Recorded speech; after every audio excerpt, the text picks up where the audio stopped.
Hadis Nabi SAW riwayat Imam Muslim nomor 438,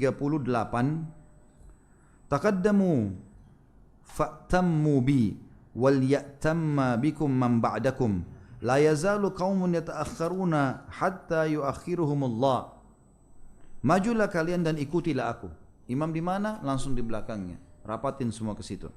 Kemudian orang-orang yang di belakang kalian harus mengikuti kalian. Sama juga.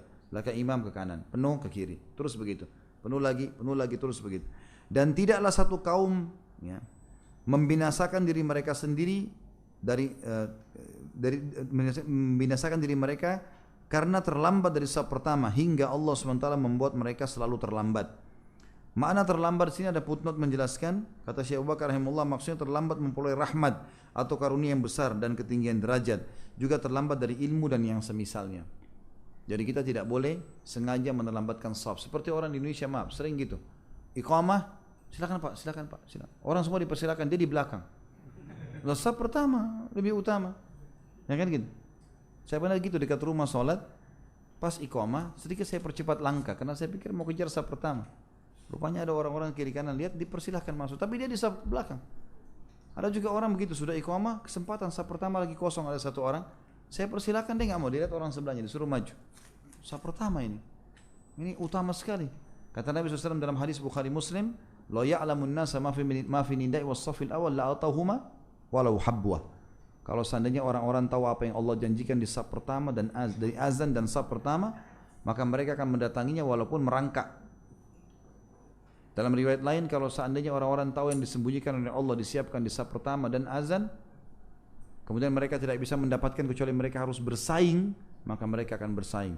Sebagian ulama salaf berkata, kalau saya sedang berada di saf kedua dan saf pertama sudah penuh, maka saya bersedia membayar seluruh harta yang saya miliki hanya untuk mendapatkan saf pertama di satu sholat. Saking besarnya nilainya. Jadi jangan silakan tapi dia nggak masuk. Kalau kita masuk duluan, ada kosong, persilakan orang lain. Nah itu betul.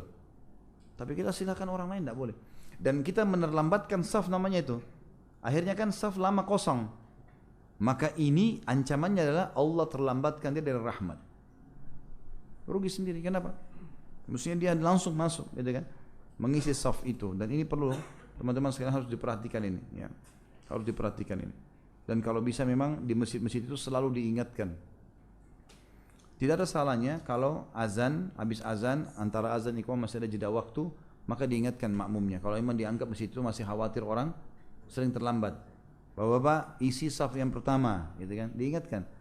Lebih utama. Kalau sudah penuh tolong saf dimulai dari belakang imam ke kanan, diingatkan. Karena masih banyak orang yang belum ngerti. Antara azan iqamah itu perlu diingatkan. Supaya memang orang-orang jadi tahu, kalau enggak kan jadi berantakan safnya. Termasuk cara pengaturan saf. Yang mana Nabi SAW, para sahabat mengatakan kami di zaman Nabi SAW kalau diiqamahkan sholat, kami mempertemukan tumit kami dengan tumit teman kami di sebelah. Jadi mata kaki kita dipertemukan dengan mata kaki teman di sebelah, sehingga membuat betis kami bertemu dan membuat pundak kami bertemu. Jadi sudah ada celah. Dan kata Nabi SAW, hati-hati dengan syaitan yang masuk di celah-celah shaf. Jadi jangan dibuka kakinya kayak kipas gini, tapi dilurusin seperti ini. Sejajarnya adalah pundak kita. Kata Nabi SAW, karena sungguhnya syaitan masuk di celah-celah shaf itu seperti anak domba yang masuk di antara domba-domba dewasa, mengganggu sholat. Jadi membuat kita tidak khusyuk, gitu kan? Dan caranya adalah kita ikuti pundak kita saja. Pundak kita ukurannya seperti ini, begitulah telapak kaki kita buka. Teman di sebelah juga begitu. Maka itu insya Allah sudah cukup untuk bertemu antara tumit dengan tumit. Kalau ada orang tersentuh kaki kita dia tidak mau, jangan dipaksa, jangan dikejar-kejar. Gak usah seperti itu ya. Karena ini adalah sunnah Nabi SAW. Baik, begitu saja. Subhanakallahumma bihamdika, asyhadu an la ilaha illa anta astaghfiruka wa atubu ilaik. Wassalamualaikum warahmatullahi wabarakatuh.